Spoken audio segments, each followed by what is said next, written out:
नमस्कार, आप सभी को मेरा यूट्यूब चैनल के लिए हार्दिक स्वागतम।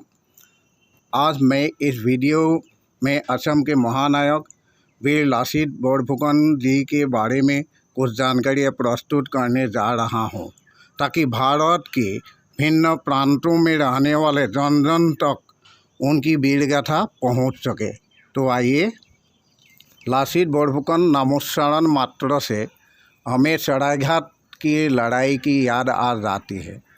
इसी युद्ध का सेनानायक था लासित बोरफुकन। सन 1671 में आहूम और मुग़लों के बीच जो युद्ध हुआ था, उसमें मुग़ल सेनापति राम सिंह के साथ अस्वस्थ शरीर से लासित बोरफुकन ने जो युद्ध किए थे, वो भारत के इतिहास में अतुलनीय हैं। शत्रु होने के बावजूद भी राम सिंह ने युद्ध में हारने के बाद लासित बोरफुकन की तारीफ कर गए थे। मुग़ल आक्रमण के विरुद्ध चला गया युद्ध में देश अपनी मातृभूमि की सम्मान और स्वाधीनता की रक्षा के साथ जाति का सम्मान अटूट रखने के लिए लासित बोरफुकन ने जो आदर्श दिखाए, वह प्रत्येक असमिया के लिए न केवल प्रेरणादायक हैं बल्कि अनुकरण योग्य भी हैं। उनका दृढ़ निस्वार्थ और दूरदर्शी नेतृत्व ने सदा असमिया जाति की प्रबल पराक्रम की कथा को गर्वित कर रखे हैं। उन्हें छोड़कर असमिया जाति की साहस और वीरत्व की कल्पना ही नहीं किया जा सकता है।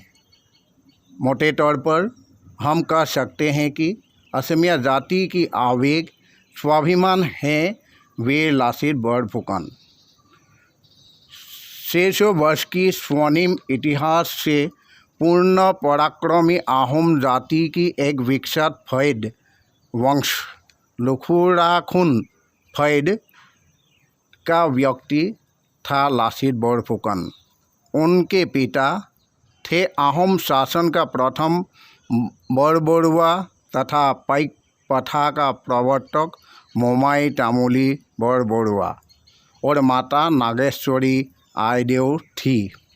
भले ही लासित बोरफुकन के जन्म संबंध में सटीक जानकारी उपलब्ध नहीं है, फिर भी माना जाता है कि उनका जन्म सन 1622 के 24 नवंबर में आहूम राजधानी गढ़गांव के आसपास में हुए थे। काल से ही सतता, सत्यवादिता, निर्भीकता, नियमानुवर्तिता, कर्तव्य के प्रति सदा सजग लासित बोरफुकन जी का प्रारंभिक शिक्षा स्वगृह में आरंभ हुआ था। राज परिवार में जन्म लेने के कारण सामूहिक और असामरिक दोनों प्रकार की शिक्षा ग्रहण किए थे। उन्हें घर में ही आहूम शास्त्र, हिंदू धर्मनीति तथा अर्थशास्त्र आदि विविध विषयों का उचित ज्ञान गृह शिक्षक के द्वारा प्रदान किए गए थे। लासित बोरफुकन अपनी लगन तथा कष्ट के बल पर आहूम राज्य का बोरफुकन तथा प्रधान सेनापति पद तक पहुंच सके थे। सबसे पहले उन्हें हासोतीधरा तामुली के रूप में नियुक्त किए गए थे। इसके पश्चात उन्हें शाही घुड़साल के अधीक्षक बनाए गए थे। कुछ दिनों बाद उन्हें दुलिया बरुआ, फिर उन्हें सिमोलुगुड़िया फुकन पद सौंपे गए थे। कुछ दिनों के बाद उन्हें डोला काखड़िया बरुआ पद सौंपे गए।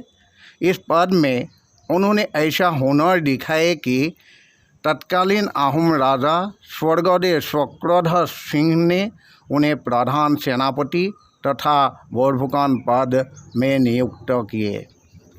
बोरफुकन बनने के बाद लासित के सामने बहुत सी समस्याएं खड़ी हो उठी।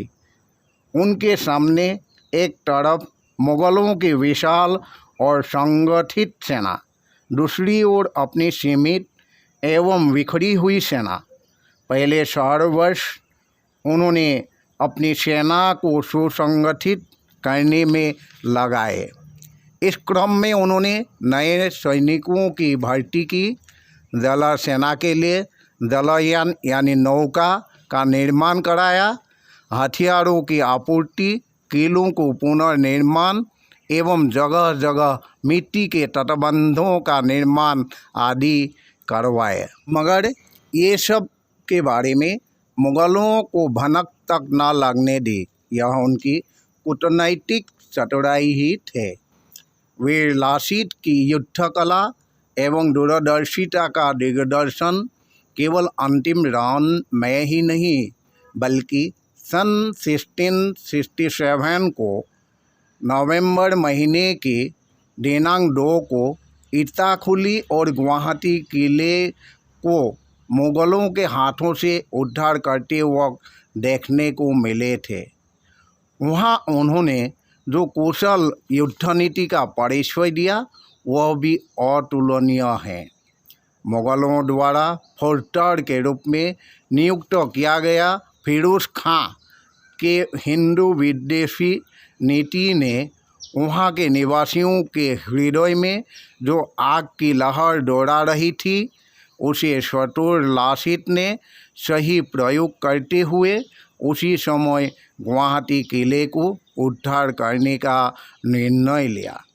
उन्होंने योजना के अनुसार कुछ जांबाज सिपाहियों को रात के अंधेरे में छुपके से किले में प्रवेश करवाकर मुगल सेना की तोपों में पानी डलवा दिया और अगली सुबह ही उन्होंने इटाखुली किले पर आक्रमण कर उसे जीत लिया।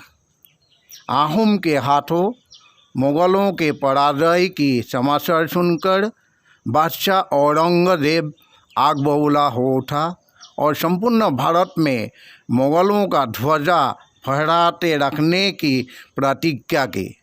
उसी उद्देश्य से उसने 70,000 सैन्य सहित एक विशाल सेनादल का सेनापति के रूप में मिर्जा के राजा जयसिंह का पुत्र राजा राम सिंह को नियुक्त कर असम आक्रमण हेतु भेज दिया। राम सिंह ने मुगल साम्राज्य के साथ में 13 मुगल सेनापति, फिर कोचबिहार से 5 सुदक्ष सेनानायक लाया। पटना से सिख गुरु तेग बहादुर को और कामरूप गुवाहाटी की जादूमंत्र के प्रभाव को नाश करने हेतु 5 पीर को भी साथ लाया। उधर वंग का नवाब शाइस्ता खां उन्हें रास्ते में स्वागत किया और ढाका के सेना में से 2000 सैन्य राम सिंह के अनुरोध में दिया। राम सिंह एक हिंदू होने के कारण कहीं असम में आकर हिंदू राजा से समझौता न करे, इसलिए औरंगजेब ने गुवाहाटी के पूर्व फौजदार रशीद खां को सहकारी सेनापति नियुक्त करके उसके साथ भेजा था। विशाल मुगल सेना के आगमन की वार्ता पाकर आहोम सेनापति लासीत ने भी अपनी सूझबूझ का प्रयोग करने लगा। दिन रात एक कर उन्होंने किलों की सुरक्षा मजबूत करने के लिए हर संभव प्रयास किए। उन्होंने अनोखे अपनी रणनीति के अनुसार रातों रात अपनी सेना की सुरक्षा हेतु मिट्टी से मजबूत तटबंधों का निर्माण करवाया। इस कार्य को संपादन करने के लिए अपने मामा को दायित्व दिए थे, पर अर्धरात्रि घोड़े पर सवार होकर जब काम कितना आगे बढ़ा निरीक्षण करने लासीत वहां पहुंचे तो पाया कि काम आधा भी आगे नहीं बढ़ा है। उधर काम करने वाले तथा उसकी देखरेख करने वाला मामा भी सो रहे थे। लासीत गुस्से से कांप उठे और मामा को चिल्लाकर बुलाए। मामा हड़बड़ी में आकर उनके सामने थक जाने की बात कही। इससे लासीत उग्र हो उठे और देश से मामा बड़ा नहीं कहकर मामा का सिर छड़ी से अलग कर दिया। लासीत का यह रूप देखकर सैन्यगण काम में इस गति से लग गया कि सुबह से पहले ही वहाँ एक विशाल तटबंध खड़ा हो गया। मुगल सैन्य इस विशालकाय तटबंध देखकर हैरान हो उठे, क्योंकि वहाँ शाम तक कुछ भी न था, और रात ही रात में यह तटबंध कहाँ से आ गया। यही था असम की सेना तथा असाधारण व्यक्तित्व के अधिकारी लासीत की रणनीति। उन जैसे वीरभूमि को मुगल कैसे जीत सकते। सन 1671 के मार्च महीने में सरायघाट में सम्मुख समर में लिप्त हुआ था अपराजय आहूम सेना तथा पूरे भारत में अपना अधिकार जमाने वाले मुगल सेना पर लासीत के असाधारण रणनीति, अदम्य साहस, अभूतपूर्व कौशल के सामने चारों ओर विजय की डंकार बजाने वाले मुगल ने घुटने टेक दिया। शायद भारतवर्ष की इतिहास में यह पहला युद्ध था जो पूर्ण रूप से नदी में लड़ा गया था। लासीत ने अपनी विलक्षण प्रतिभा के बल पर सर्वथा नई तकनीक को आजमाते हुए मुगलों को बुरी तरह से मात दी। दुर्भाग्य से दिन रात की अथक परिश्रम ने वीर लासीत को बीमारी बना दिया, जिसके कारण वे इतने अस्वस्थ हो गए थे कि उनका चलना फिरना भी अत्यंत कठिन हो गया था। पर इतने पर भी उन्होंने भीषण लड़ाई की और अपनी अभूतपूर्व नेतृत्वता एवं साहस के बल पर युद्ध का समाप्त विजयी होकर ही किए।